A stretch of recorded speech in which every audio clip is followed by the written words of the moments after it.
Obrigada, Fernanda. E agora a Luciana Franco, que é educadora física e tem experiência em reabilitação de pessoas com deficiência. Luciana. Obrigada, Luciana. O Ricardo Batista, que é educador físico também, com experiência em reabilitação em pacientes que sofreram AVC e colaborador do Instituto Amigos no AVC. Obrigada. E agora eu vou chamar o Nicolas Wabal, que é o diretor de Danceability e co-diretor do Ser em Cena, o qual eu faço parte. Obrigada, Nicolas. E a Juliana Cananeia, que é fonoaudióloga.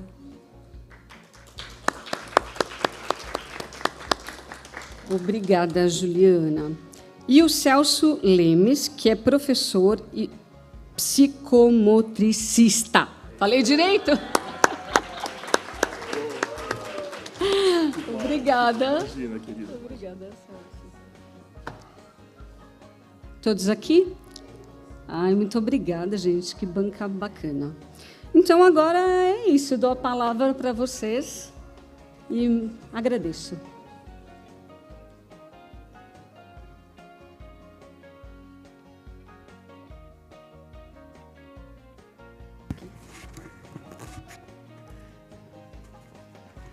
Boa tarde a todos, é uma alegria imensa estar aqui com vocês mais uma vez nessa mesa maravilhosa com profissionais da saúde que cada um na sua especialidade ajuda na reabilitação dessas pessoas maravilhosas que deram o seu depoimento na primeira metade do nosso encontro de hoje.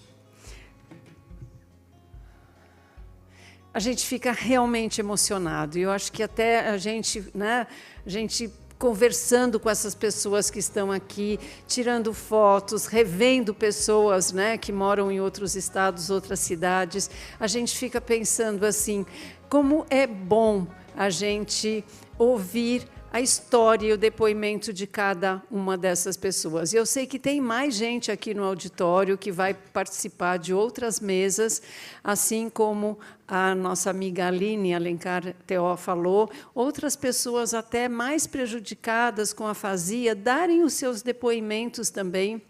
E a gente sabe que a gente tem histórias riquíssimas aqui. A minha médica, que está aqui na plateia, sofreu um AVC em 2015, e o ano passado ela conseguiu retomar o consultório, enfim. Então, nós temos assim histórias riquíssimas aqui de superação, e pessoas que ainda estão no começo da reabilitação também precisam ser ouvidos, essas pessoas precisam ser ouvidas também. Essa mesa que eu tenho o privilégio de mediar hoje, nessa oportunidade, é composta de profissionais.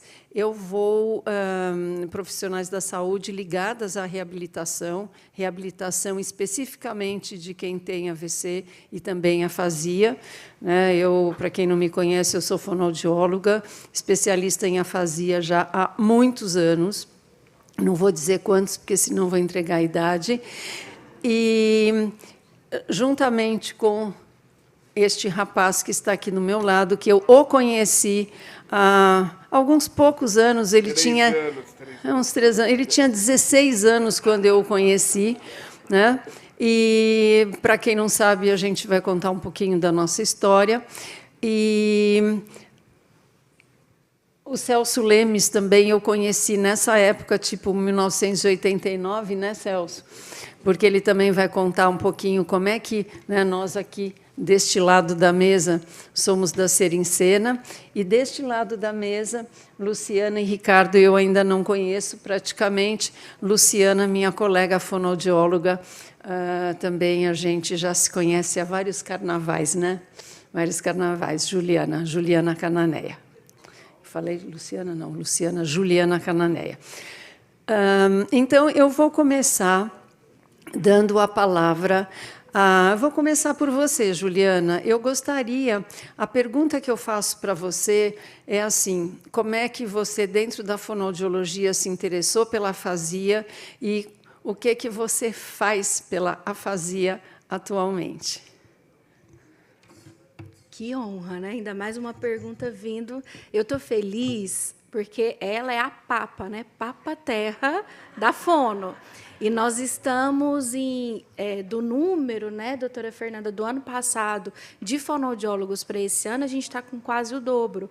Então, é muito bacana, né, Ana? As duas Anas, né? E eu me interessei pela fono porque eu sempre fui apaixonada por linguagem. Então, eu comecei na fono pensando o que eu poderia proporcionar de comunicação. Mas a faculdade, inclusive, eu conheci o Eduardo Silva, que está por aí, que é um fonoaudiólogo, professor das minhas professoras. Então, ele é uma grande lenda para nós também. E, na faculdade, a gente aprende muito sobre o neurodesenvolvimento infantil. Então, a gente aprende como a linguagem se desenvolve.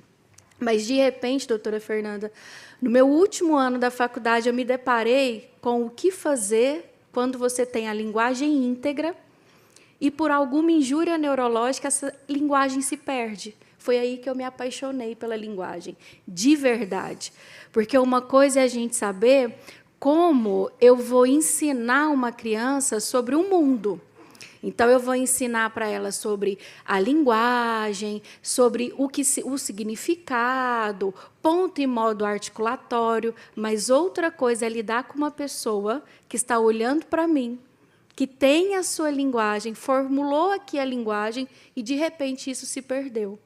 E esse ano a gente teve o 2º Congresso Brasileiro de Reabilitação Fonoaudiológica em AVC, Cintia estava, a doutora Ana foi o nosso cérebro de ouro, a nossa homenageada, e ela disse uma coisa que perguntaram assim para ela: o que não se deve fazer com um afásico? E ela brilhantemente respondeu: não o trate como uma criança. Então, por isso que eu já comecei a minha fala desse jeito, que a gente aprende sobre o neurodesenvolvimento. Porém, saber resgatar a linguagem que já está com vocês é diferente. Então, quando a gente diz que a linguagem ela é um todo, eu brinquei com 2 pessoas que eu acabei de conhecer, que se vocês me virem todos os dias, eu sempre vou estar muito colorida, o cabelo já é vermelho, eu mexo muito a mão, mexo muito a boca. Então, isso já é comunicação, né? Alguém que me vê de rosa-choque não vai pensar que eu sou uma pessoa que não pode chegar perto. Vai olhar e falar: opa, eu já vou começar a chegar perto. É uma forma de comunicação. Então, comunicar não é apenas oralidade. Mas, infelizmente, quando você está frente a um afásico, a primeira coisa, doutora Fernanda, que nos perguntam é assim: eu quero que o papai volte a falar, eu quero que a minha esposa volte a falar, e eu sempre devolvo a pergunta: você quer que ele volte a falar o quê? Porque quando você me fala assim, eu quero que ele volte a falar, a fala é muito ampla. Você quer que ele volte a expressar as emoções? Você quer que ele volte a dizer dores? Você quer que ele escolha a roupa que ele vai vestir? Você quer que ele diga o que ele deseja comer?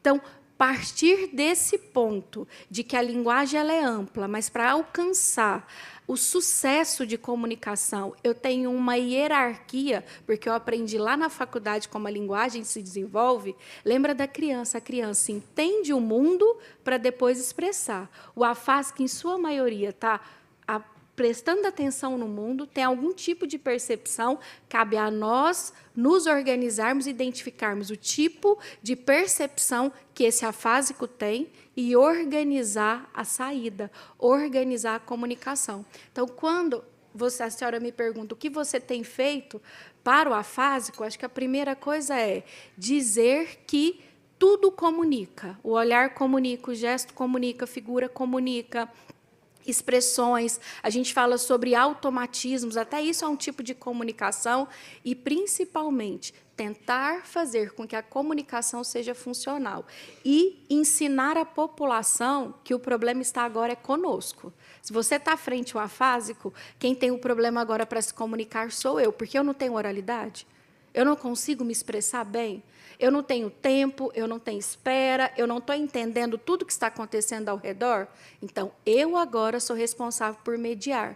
Então, uma das coisas que eu falo muito com pacientes, com alunos, com os cuidadores, tenha tempo de espera, calma, leitura precisa do ambiente, leitura precisa corporal para você ser um bom comunicador, um mediador. É uma função nossa, de quem tem a sua linguagem íntegra, propor comunicação e integração para o afásico.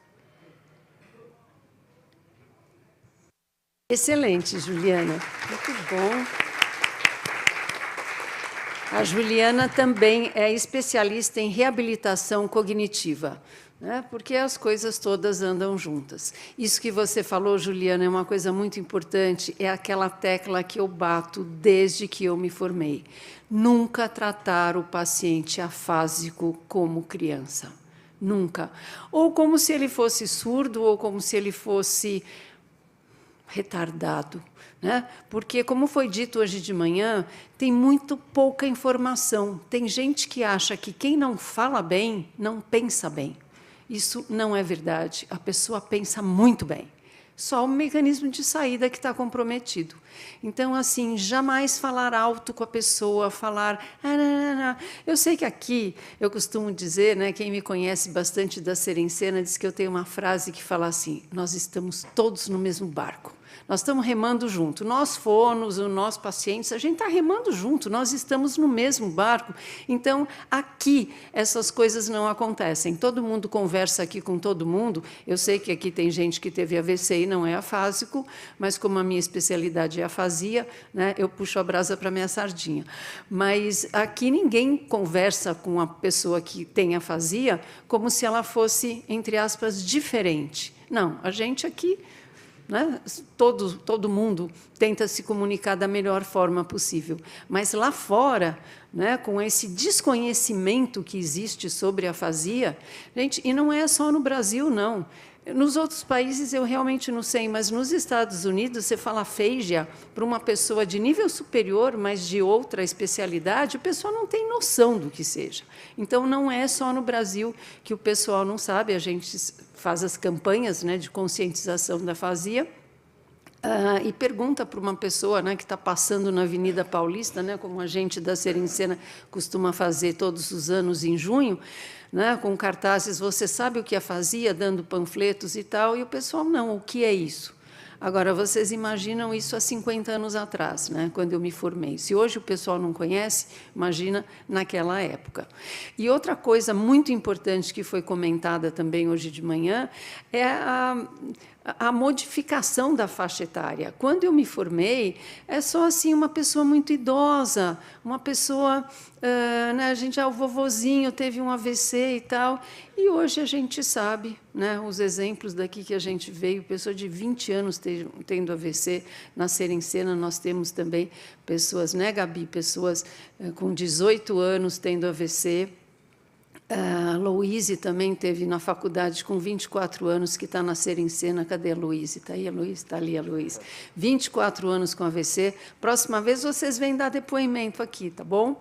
Eu gostaria muito de ouvir vocês.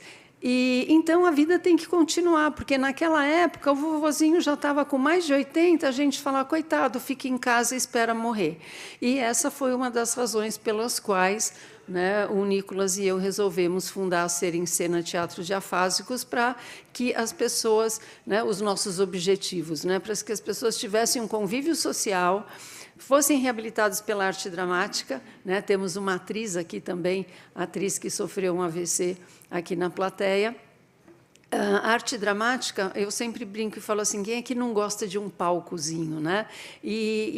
A arte dramática, ela elicia a linguagem, porque a linguagem não é só fala, mas é o gesto, a expressão, a desinibição e tudo mais. E esse é um objetivo, né? Quer dizer, um objetivo de deixar a pessoa mais com contato com outras pessoas, podendo discutir os mesmos problemas, né, com pessoas iguais, sem estar a nível de hospital ou clínico ou consultório. o outro, né, usar a arte dramática como para eliciar a linguagem. E o terceiro objetivo nosso, a conscientização da população em geral sobre a realidade da afasia, né, de mostrar para as pessoas que, né, é essa realidade que a gente vive e que existe vida depois disso, que a gente pode continuar, né, inclusive fazendo peças de teatro. Para quem não sabe, as nossas próximas apresentações vão ser agora na segunda semana de julho, dia 8 e 9, aqui em São Paulo. Às 20h30 no Teatro Sérgio Cardoso. 20h30 no Teatro Sérgio Cardoso, a apresentação da peça Dodô. Dodô é uma referência a Esperando Godot, né? E depois isso é uma longa história, mas foi por que eu convidei o Nicolas para fundar a Ser em Cena comigo, porque este rapaz aqui que vai falar agora para vocês, ele ficou afásico depois de um traumatismo crânioencefálico, não foi um AVC, e ele já era ator nato aos 16 anos, já fazia teatro em escola, e um belo dia ele me aparece com um texto de Beckett, Esperando Godot, para que eu fizesse a encenação com ele, eu que não entendia nada de teatro. Mas isso já é uma outra história. Então, Nicolas, eu vou passar a palavra para você.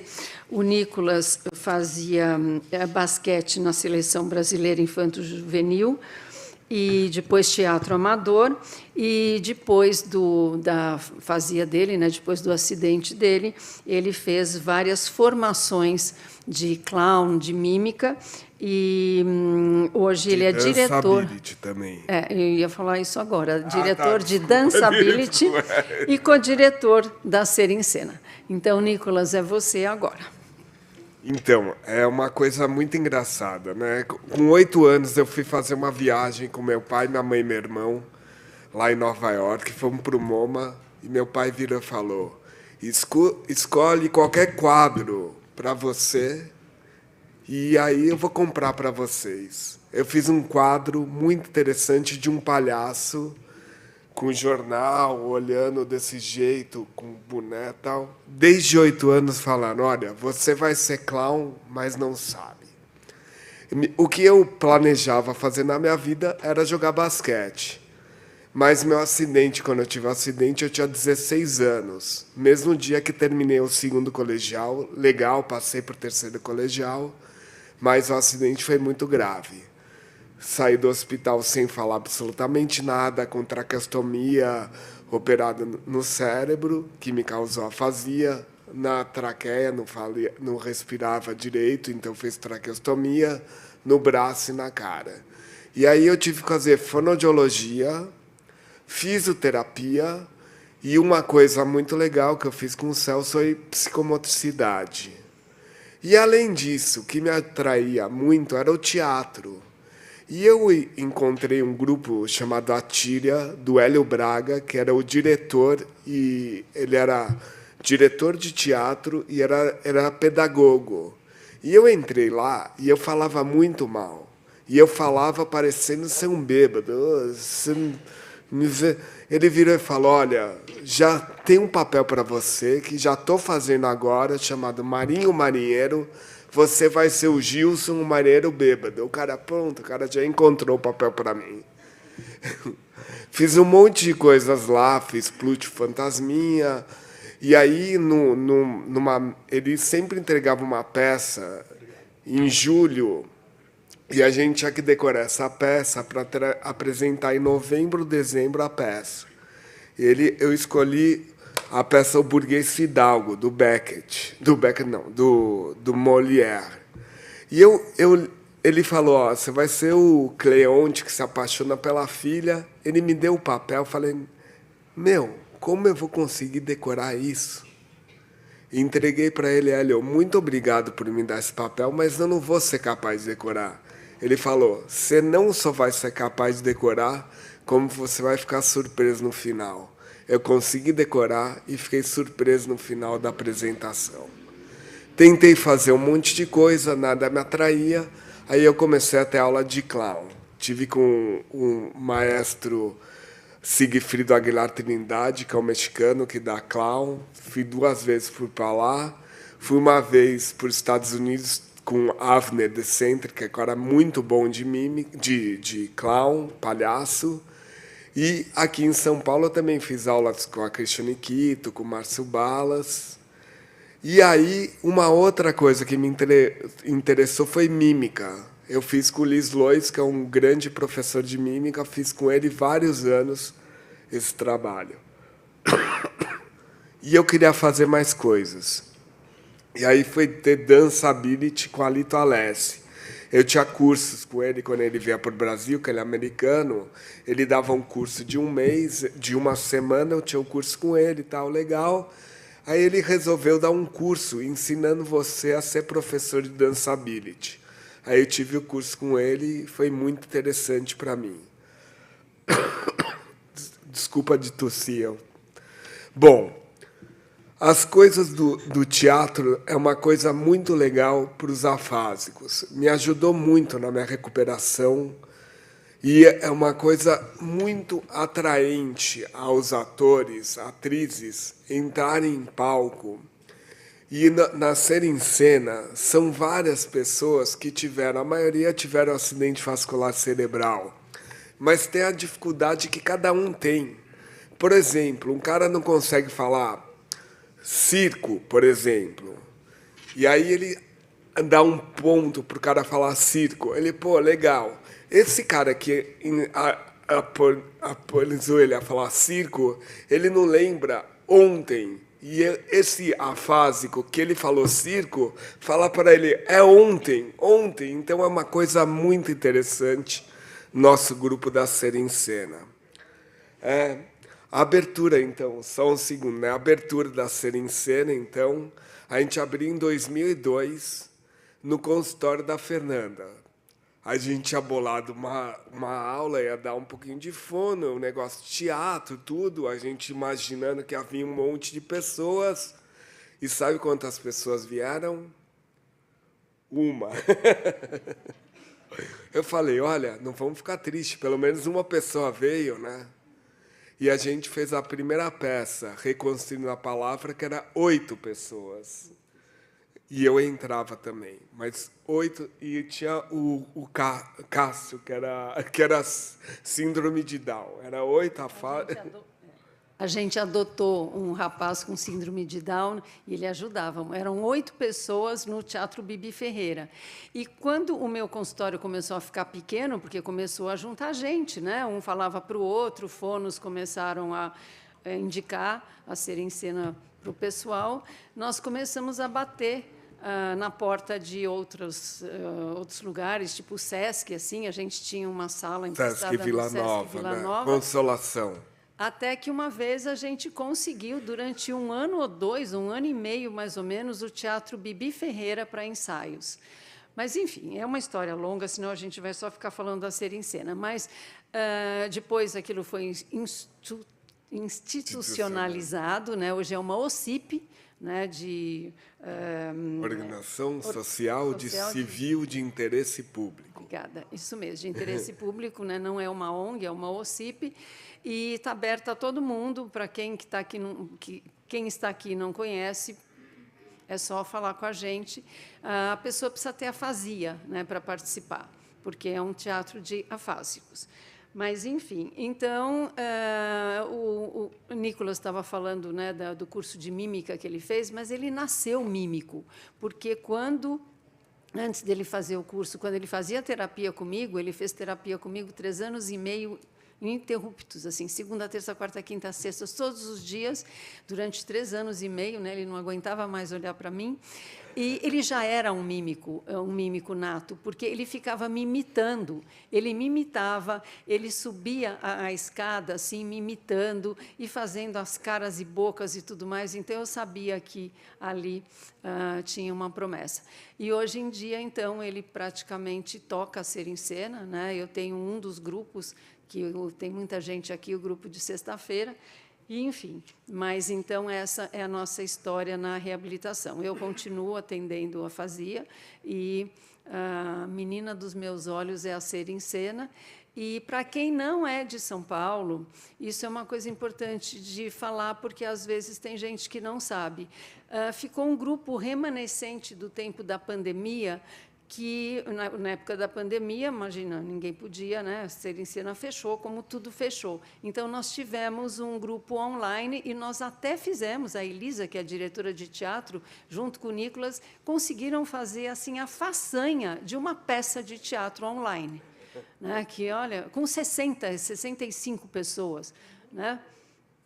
Muito boa, foi uma peça muito bacana, uma peça online, gente. E depois, como era online, começaram a entrar pessoas que não eram de São Paulo, né? A Marisol, que está aqui, quem mais? Não sei, tem gente, agora mais recentemente, a Marlene do Guarujá, e nós temos pessoas do Brasil todo, e quando acabou a pandemia, eu pensei assim, mas o que eu vou fazer com essas pessoas? Eu não vou simplesmente falar agora não tem mais, é só presencial. Então, eu continuo com um grupo online todas as quintas-feiras, das 9h45 às 10h35, mais ou menos, a gente faz um atendimento online gratuito também. Quem tiver interesse, fala comigo. Bom, mas, enfim, a gente não está aqui só para falar da Ser em Cena, a gente quer ouvir os profissionais que falam sobre as suas experiências na reabilitação de pessoas com AVC e com afasia, ou com afasia, e depois eu gostaria de abrir para perguntas de vocês, para que nós possamos responder as dúvidas e questões de vocês. Tá bom? Então, agora eu vou passar a palavra para o Ricardo Batista. O Ricardo Batista é bacharel em Educação Física, personal trainer há mais de 13 anos, professor e colaborador dos Amigos no AVC, e ele sofreu... Você sofreu um AVC, Ricardo? Não? Não, desculpe, alguém digitou, né? Experiências em trabalhos voltados de reabilitação em quem sofreu AVC, desculpa. E você é especialista em treino de força, com experiência de mais de 14 anos na área da saúde. Ricardo Batista, fala um pouquinho sobre o seu trabalho, por favor. Boa tarde, Ricardo, formado em Educação Física. Quando eu me formei, eu não tinha absolutamente ideia também como seria, né, dar aulas, treinamentos para pessoas que sofreram AVC, né? Então, depois de muitos anos de formado, trabalhei um pouquinho com futebol, treinamento funcional, futebol feminino, e dei várias aulas para crianças, recreação. E, passado alguns anos, a Cláudia me procurou, e eu já atendo ela há muitos anos, uns 7, 8 anos já, e ela veio com uma situação, né, no qual já tinha uma outra profissional que ia começar a atuar com ela, só que a profissional, por algum motivo que eu não sei, falou que ela não conseguiria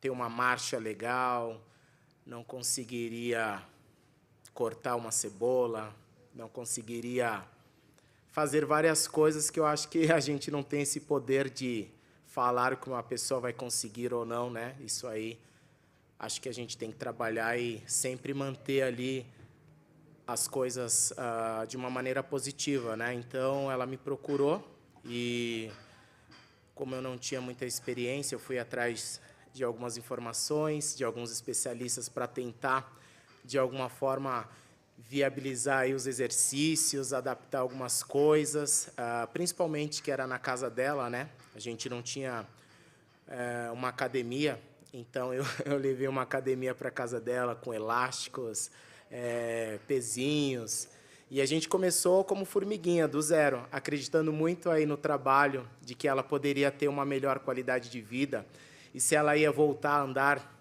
sem necessidade de cadeira de rodas, moletas ou outros aparelhos assim, só o tempo ia dizer, mas que a gente ia tentar até o fim, a gente ia, né? Então, a gente começou um trabalho muito legal, muito significativo. Desde o começo, ela tinha me falado da vontade, do sonho, do desejo dela de tentar voltar ou correr um pouquinho, andar de bicicleta, pular corda, que eram coisas que antes ela tinha com muita dominância, mas depois de sofrer o AVC ela tinha muita dificuldade em executar esses tipos de exercícios, essas ações que, para a gente que tem a nossa qualidade de vida que não foi afetada, é muito simples andar, subir uma escada, um degrau, sem precisar de grandes esforços, né? Então, a gente começou o trabalho, eu ia até a casa dela, eu ia estudando um pouco as ações, com uma certa inexperiência, mas também com bastante vontade de entender esse mundo, né, e estudar um pouquinho aquilo que eu poderia ajudá-la. Seria uma vitória não só para ela, mas para mim também, principalmente para levar para outros profissionais que tudo é possível, né? É a nossa área, é o nosso sonho, e a gente trabalha com o corpo em movimento. Então, acho que quem sou eu para falar se uma pessoa vai andar, correr, pular, saltar, agachar, pegar, subir, levantar, enfim.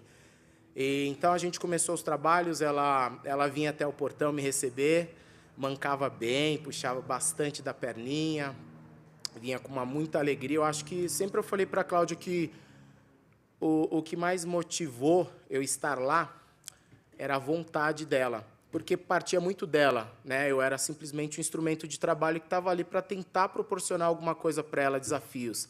Mas ela sempre chegou com muita motivação, com alegria, com sorriso.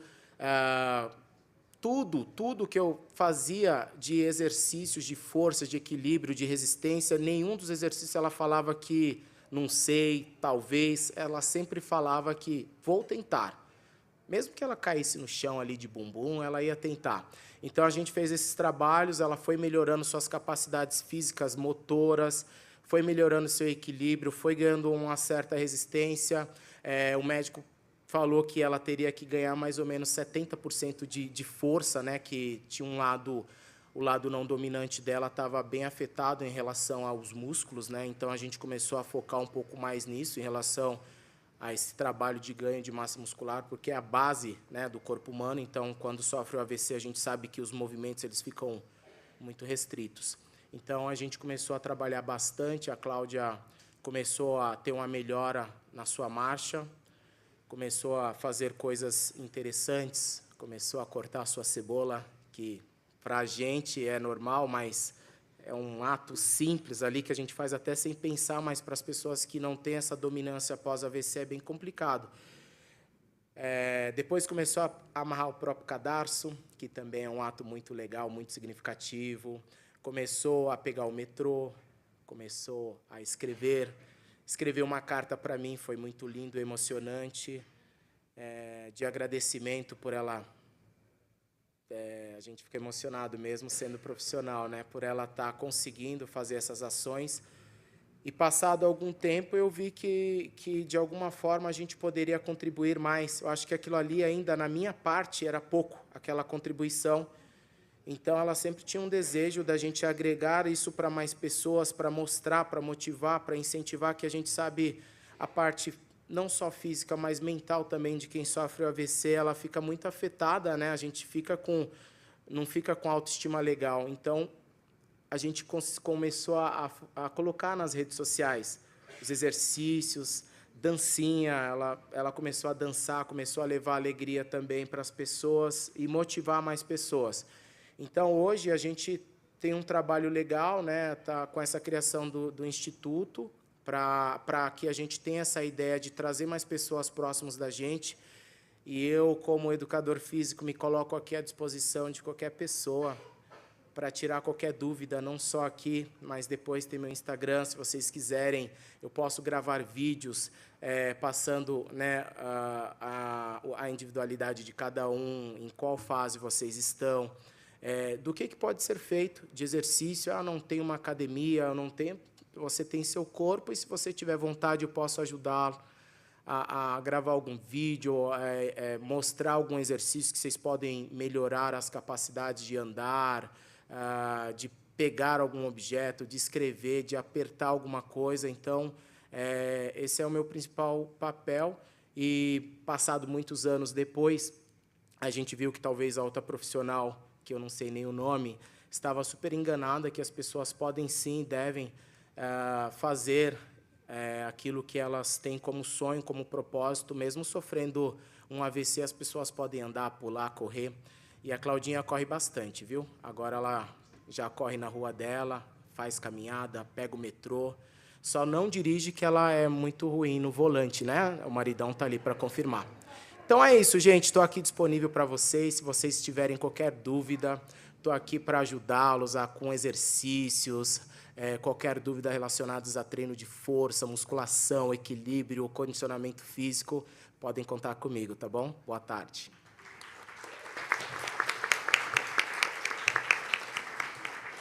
Muito obrigada, Ricardo. Eu acho que muita gente vai ter perguntas para você.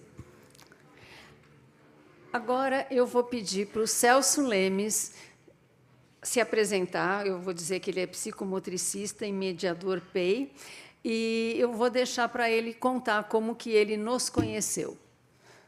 Bom, olá a todos, boa tarde. Um prazer muito grande estar aqui, fazer parte dessa mesa. Me desculpem. E eu acabei de tossir, que eu estou saindo de uma gripe, por causa de uma ronquidão, mas eu lembro que alguém disse assim, você está cantando à noite em São Paulo? Aí eu disse que não, né? Essa turma de terça-feira é uma questão muito séria. Tudo bem. Bom, eu fui o técnico de basquete do Nicolas. Eu conheço o Nicolas desde 10 anos de idade, quando ele iniciou a carreira esportiva dele lá na Hebraica. E eu fui um dos responsáveis por trazê-lo ao basquete, porque as crianças de 10 anos não fazem um desporto competitivo, fazem um desporto formativo. Mas desse formativo, nós, os técnicos especialistas, escolhíamos alguns, né, e levávamos para as nossas equipes. E o Nicolas foi um deles. E aí nós ficamos até a idade de 16 anos, quando o Nicolas teve o acidente. Nessa época, eu já fazia carreiras paralelas. Eu já era psicomotricista, né? E eu fui levado à psicomotricidade por causa da educação física. Eu sempre tive uma preocupação da relação com o corpo, com a mente, e estudos que eu fiz tive a oportunidade de fazer durante a faculdade, eles me levaram às áreas da psicologia e às áreas da medicina, em especial a neurologia. E depois que o Nicolas sofreu o acidente, mudou minha rotina de trabalho, assim como mudou a da Fernanda, e viemos fazer parte de uma equipe multidisciplinar, multiprofissional, para poder cuidar do rapaz aqui, né? Então, vocês viram que no basquete ele deu certo e na psicomotricidade, na fono também, né? Então, nós estamos... Missão cumprida, né, Fernanda? Por enquanto, viu, Fernanda? Por enquanto. Esse cara dá trabalho. Então, considerando o momento de hoje, né, que nós temos aqui profissionais, temos aqui vocês que estão como alunos e como pacientes, eu fiz um textinho rápido só para a gente poder contextualizar a questão da psicomotricidade e da afasia. Queria pedir licença para poder fazer a leitura aqui. A psicomotricidade e a afasia possuem uma relação significativa, especialmente no contexto terapêutico, uma vez que ambas envolvem aspectos fundamentais da comunicação e da expressão humana. A psicomotricidade trabalha com a integração entre movimento, emoção e cognição, promovendo a recuperação de funções motoras e simbólicas, essenciais para o processo de comunicação. Por outro lado, a afasia, caracterizada pela dificuldade ou perda da capacidade de linguagem devido a lesões cerebrais, pode comprometer não apenas a fala, mas também a expressão corporal e a inserção social. Intervenções psicomotoras podem ajudar pessoas com afasia a explorar formas alternativas de comunicação, como gestos e expressões corporais, além de estimular conexões neuromotoras que facilitam a reabilitação da linguagem. Assim, A psicomotricidade contribui para a melhoria da qualidade de vida, ampliando as possibilidades de intervenção e expressão desses indivíduos que são portadores da afasia. O que eu tenho hoje de resultado da nossa experiência na Ser em Cena é que eu aprendi que as pessoas com afasia elas têm um novo corpo. Um novo corpo que sente, um novo corpo que se expressa, um novo corpo que fala. E ele fala o tempo todo. Ele fala nas emoções, nas sensações, nas percepções. E trabalhando... Você não precisava fazer isso agora, né, Flávia? Fica passando a mão nos olhos, está chorando? Como é que eu vou falar desse jeito? Estou falando de sensações, de percepções, não faça isso quando eu estiver falando. Assim.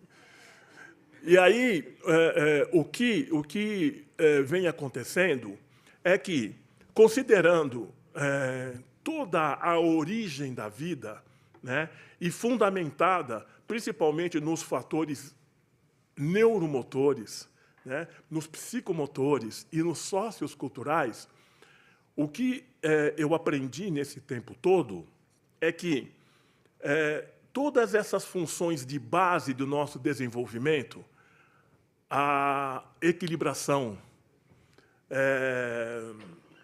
o tônus, a respiração, elas são a base do nosso trabalho. E é por isso que a gente, nas nossas sessões, respiramos o tempo todo do modo que respiramos. Experimentamos a tonicidade como experimentamos. E a equilibração. E é incrível, né? Vocês mesmos são testemunhas disso. A equilibração hoje, eu, quando vou à peça de teatro, eu sento lá atrás, né? Para saber se vocês estão fazendo as coisas direitinho. E eu vejo hoje o nível de equilíbrio de vocês, o nível de controle de vocês, que é uma coisa espantosa. Assim, é muito gratificante ver que esse grupo que fica 30 segundos imóvel, de olhos fechados, sem movimentação corporal, é uma coisa brilhante. É o resultado de conexões que estão acontecendo nesse sistema nervoso, né, que além de ser brilhante, assim, traz toda essa satisfação interna que eu sinto em vocês. Tá? Então, o resultado desse trabalho é quando a gente vai lá na peça e vê que vocês estão se expressando adequadamente, né? Que vocês estão se comunicando adequadamente, seja pela linguagem falada, seja pela linguagem do movimento corporal. Então, a Ser em Cena, ela cumpre com esse objetivo, né? No meu modo de ver, de uma maneira realmente satisfatória, né? Porque fora o ambiente que existe na Ser em Cena, um ambiente de amizade, de respeito, de cordialidade e de muita alegria, né? Nós somos alegres demais, né? É uma alegria imensa, imensa estar trabalhando lá. Eu digo a vocês, não precisa me agradecer quando acaba a sessão, porque quem agradece sou eu. Obrigado.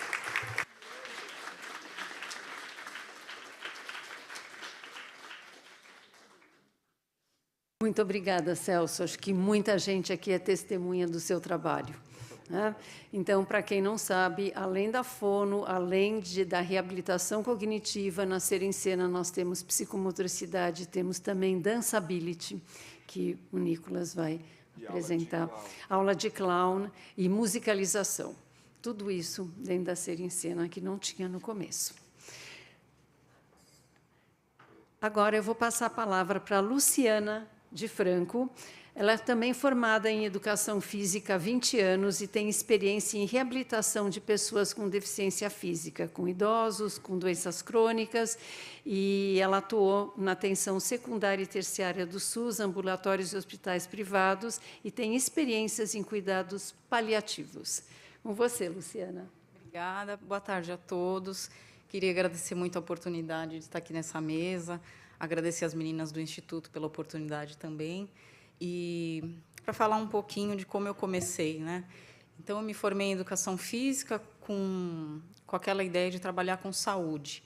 E aí, no meio do caminho, eu fui descobrir que, para trabalhar com saúde, com promoção de saúde, a gente precisa entender de doença, né? Então, o que é saúde, o que é doença? Então, essa foi a minha busca, né? E então eu fui me especializar na parte de reabilitação, porque eu fui descobrindo que cada pessoa tem alguma particularidade, alguma dificuldade na vida, pode aparecer no meio do caminho momentos que a gente passa, um acidente, uma doença. Então, como que eu poderia contribuir, né? Então, fui atrás disso, dessas respostas, fui trabalhar com reabilitação, e aí eu consegui entrar num grande centro de reabilitação e tive a oportunidade de trabalhar com uma equipe multiprofissional, né? Então, fisioterapeutas, fonos, terapeutas ocupacionais. Então, foi uma oportunidade muito rica para mim, para a gente entender o corpo humano como um todo, né? Então, eu sempre busquei entender a atuação dos outros profissionais para saber como a minha profissão poderia contribuir naquele corpo como um todo, né? No indivíduo como um todo. Então, eu fui sempre tentando buscar nos outros colegas aonde que eles atuam, o que a atividade deles pode promover e como que eu poderia me inserir ali. Então, essa foi minha busca. E, durante muito tempo, trabalhando com pessoas com deficiência física, então, na parte de reabilitação neurológica, AVC, traumatismo craniano, lesão medular, e por aí vai, amputação. Então, a fala da Juliana descreveu muito o meu sentimento também de que nós somos mediadores, né? Então, na minha percepção, o professor, principalmente, todos os profissionais que se deparam com um aluno, um paciente, é a nossa obrigação nos fazer entender, né? Então, os afásicos, as pessoas com AVC em geral, sempre foi para mim um desafio, porque eu não me conformava de não ser entendida e de que eles não conseguissem compreender, de certa forma, o que eu estava propondo. Então, foi aí que eu fui me interessando mais por esse público. Tive a oportunidade de criar grupos somente de pessoas que tiveram AVC, e aí trabalhando com o movimento físico. Então, eu gosto muito de aplicar o esporte adaptado, né? Não com a intenção de formar atletas, mas do gesto esportivo, né? Do movimento corporal, assim como o professor comentou também, o corpo fala de várias maneiras. Então, como que o corpo poderia ajudar ali com estímulos cognitivos esse afásico a se comunicar e todas as pessoas com AVC, né?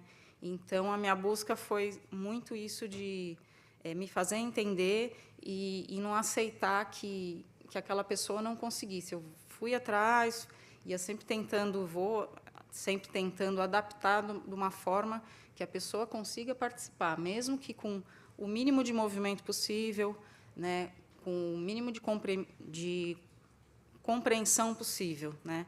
Se a pessoa conseguir compreender comandos simples, ali eu já tenho uma sementinha que eu consigo devagarzinho ir inserindo o meu trabalho, né? Então, um dia você começa devagarzinho, né? Daqui a pouco aprendeu aquele movimento, aprendeu aquele comando, dali vem outros, e assim a gente vai progredindo. Então, eu sempre gosto de falar para os meus alunos, meus pacientes, que todo movimento corporal é um estímulo cognitivo. São duas vias, né? Ida e volta. Então, está movimentando, está estimulando aqui, e vice-versa, né? O estímulo vem de cima para baixo. Então, é muito rico quando a gente pode trabalhar o corpo e ver que a pessoa está desenvolvendo a cognição e melhorando de outras maneiras também, né? Então, mais ou menos isso. Tá bom? Obrigada.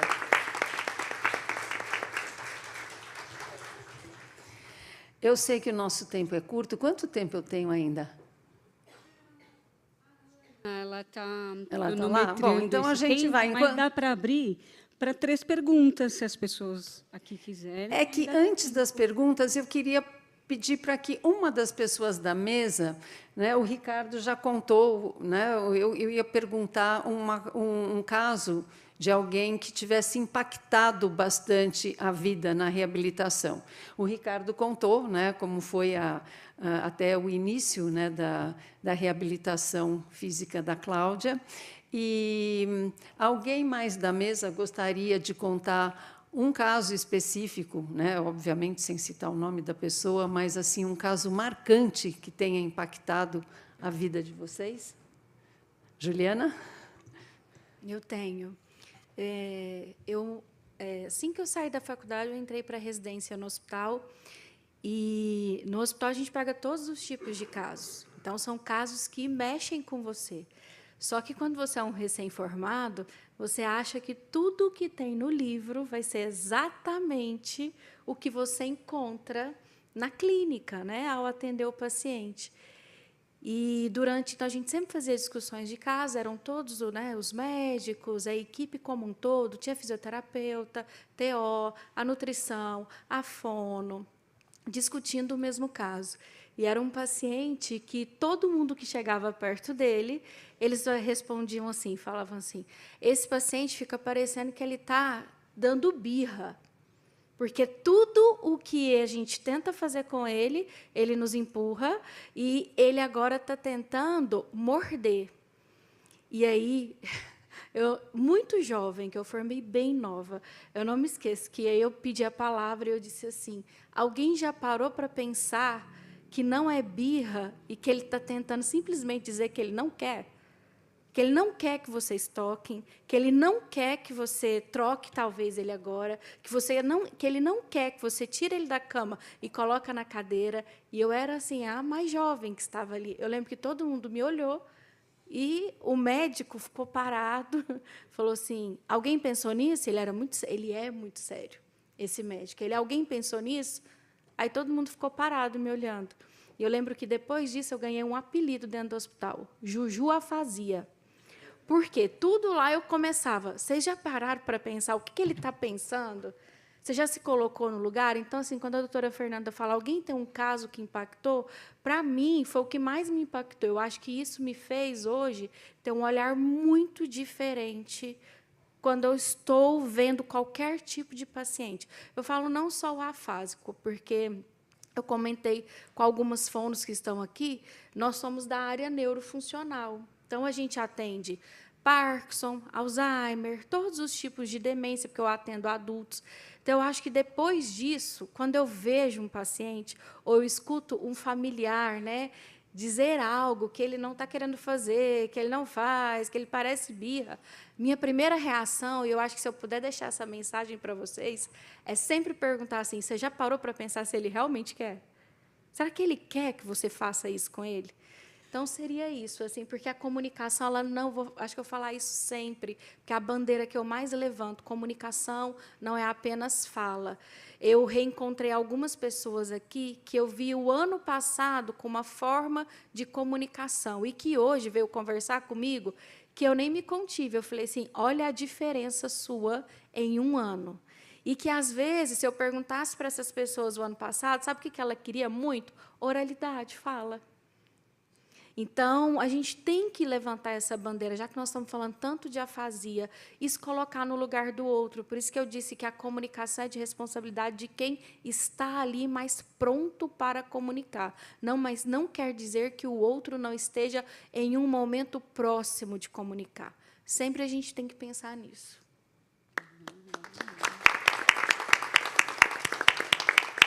Tão gostoso, né, a gente ouvir esses depoimentos. Olha, ninguém me perguntou, mas eu digo, eu acho que o caso que mais me impactou foi esse aqui, porque eu não me livrei dele até hoje. Né? O negócio está dando frutos, né? Até hoje, que é, enfim, Fernanda, a nossa história. Eu ia contar o mesmo caso. Já é o mesmo. Eu me lembro quando eu conheci o Celso. O Celso veio ao meu consultório lá na Rua Tatuí, em 1989, e falou assim, vamos conversar sobre o paciente aqui agora. Lembro tão bem disso, e até hoje, né, isso está dando frutos. Eu nunca perdi o contato com o Nicolas, porque, depois desses 3 anos e meio, que ele estava muito bem, ele sempre me convidava para assistir às peças de teatro, né? Às vezes eu ia com os meus filhos pequenininhos, vendo Fantasminha, não sei o quê, eu ia assistir às peças dele. E a gente nunca perdeu o contato até que eu resolvi convidá-lo para o Ser em Cena. Mas, enfim, eu gostaria que a Luciana contasse né, uma particularidade da vida dela, pessoal e profissional, né, que ela vai compartilhar com a gente, né? O que impactou bastante a vida dela. Luciana. Bom, vamos lá. Então, sobre um caso que impactou, um dos primeiros pacientes com AVC que eu atendi no centro de reabilitação que eu trabalhava, ele era bem grave, chegou em cadeira de rodas, então ele teve um tipo de AVC, para quem entende um pouquinho dessa parte de tronco e cerebelo. Então, ele teve afetado os 2 lados do corpo, a fala, tudo, coordenação motora, deglutição. Então, ele ficou com uma sequela que é a ataxia, então, muita dificuldade de coordenação motora, de movimentação, de coordenação motora fina, praticamente todos os comandos corporais ele teve sequela. Então, ele chegou para mim, avaliei tudo, começamos o treinamento físico, fortalecimento muscular. Então, ele não tinha o controle da própria respiração. Então, ou ele fazia o movimento que eu pedia, ou ele respirava. Então, para fazer o movimento, ele prendia a respiração. Então, foi um trabalho muito, muito difícil. E a fala dele, praticamente, você não entendia nada do que ele falava. Então, foi um trabalho aos pouquinhos. Então, ele ficou internado nesse centro de reabilitação, passou comigo, físio, fono, equipe completa, né? TO e tal. Passou por um período, foi embora para casa. Então, quem trabalha na saúde, principalmente em hospitais, vem o prontuário, você atende, você não escolhe o paciente, né? Aí ele veio para a segunda internação comigo de novo. Estava um pouquinho melhor, tal, todo o processo. Terceira internação veio comigo de novo. Aí, meus colegas, seu queridinho, aí chegou, essas brincadeiras. E a gente se tornou amigos, né? Então, é difícil não se emocionar falando, né? Eu fui uma das primeiras profissionais que tentei colocar ele em pé, porque todos tinham medo, né? Então, falei, não, você vai conseguir. Ele suava, assim, pingava o suor, só para ficar em pé, né? Então, a gente foi. Num dia ele não conseguia, no dia seguinte ele ia lá e fazia, né? Mesmo com a sequela grave que ele tinha, né? Então, ele foi indo. Aí, isso ainda estava em cadeira de rodas, passou um ano. Ele voltou novamente para a reabilitação no mesmo lugar, passou comigo de novo. E aí ninguém falou para ele que ele podia sair da cadeira de rodas, mas ele foi lá e voltou de muleta. Então, o que eu quero dizer assim, o período que ele passou fora da reabilitação, ele correu atrás em casa, ele foi continuando os exercícios, e nós já tínhamos ficado amigos, eu cheguei a atendê-lo em casa e tal. Ele foi melhorando, e é uma pessoa que eu poucas vezes vi a persistência, sabe, no olhar da pessoa. Então, uma das coisas que mais me impacta em trabalhar com pessoas com lesões encefálicas em geral é que vocês todos têm um brilho nos olhos de esperança que sempre me emocionou. Então, acho que sempre que eu trabalho com uma pessoa que teve AVC, traumatismo, eu vejo esse brilho e isso me dá mais vontade de ajudar e ir atrás. Então, eu não sei se alguém vê isso, mas é uma coisa que eu sempre vi. Enfim, resumindo a história, nós começamos a namorar fora dali. Estamos juntos há 10 anos já. Obrigada. É isso. Resumindo. Nossa, eu queria uma história que impactasse. Eu acho que depois dessa, Luciana, meu Deus, eu não tenho nem palavras. Muito obrigada por partilhar a sua história. Ele tem uma pergunta. Para essa senhora que está ao seu lado, o que é para a senhora doença e o que é saúde ou saudabilidade? É o que eu disse que eu fui buscar, né? Eu acho que, assim, doença, A gente pode ter alguém diagnosticar e a gente ter cura ou não, né? Conviver com isso e continuar a vida, né? Saúde não quer dizer você não ter nenhuma doença, mas quer dizer você continuar de alguma forma, você ter o seu bem-estar, você ter o seu lazer, independente de carregar essa doença, de carregar uma limitação ou não, né? Essa busca aí que eu fui e estou até hoje. Não. Eu era engenheiro, com mestrado, com doutorado, dei cursos e palestras fora do Brasil. E me considerava absolutamente sadio. Hoje, depois do AVC, não me considero mais, porque não posso fazer 1000 partes do que fazia antes. Ah, sim, mas pensa que o senhor pode adaptar a forma de fazer, né?